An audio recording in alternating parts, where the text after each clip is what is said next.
In the year 636, two great armies gathered on the plains of southern Syria. One army belonged to the Byzantine Empire, the last great power of Rome. The other was a rising force from Arabia.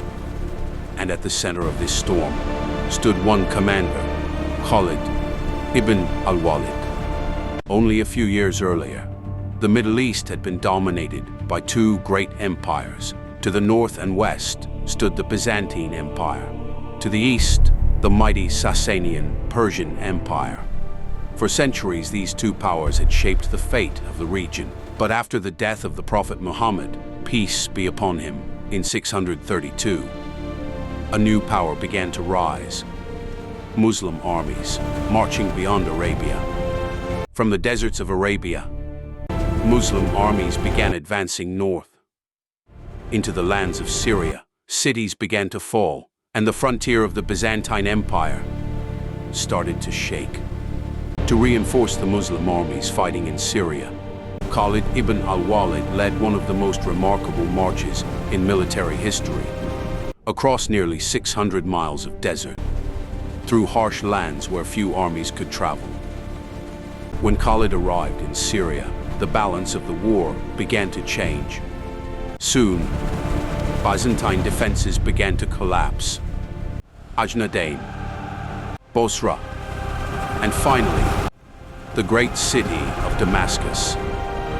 Each victory pushed the frontier of the empire further north.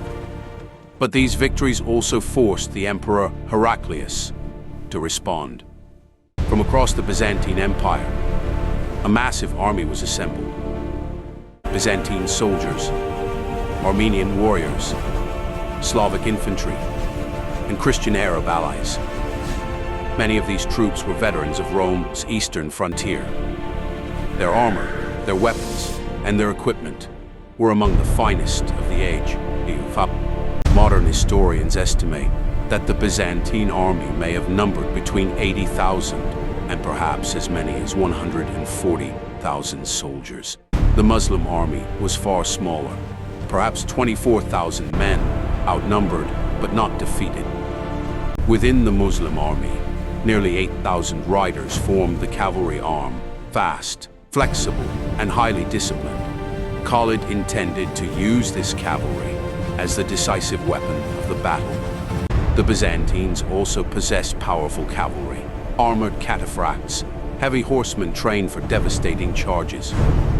The two armies finally gathered near the Yarmouk River, a vast open plain surrounded by deep ravines. To the north, the road to Damascus. To the south, steep valleys that could trap an army in retreat. It was a battlefield where defeat could mean destruction. On the Muslim side, experienced commanders led the army. Abu Ubaidah ibn al-Jarrah, Amr ibn al-As, Yazid ibn Abi Sufyan, and Shurabil ibn Hassana. But the mobile reserve remained under the command of Khalid ibn al-Walid. Facing them stood the Byzantine army, led by the general Vahan. For weeks, the armies watched each other across the plain, waiting, preparing, studying the ground beneath their feet. Then, in the summer of the year 636, the battle finally began. The Battle of Yarmouk,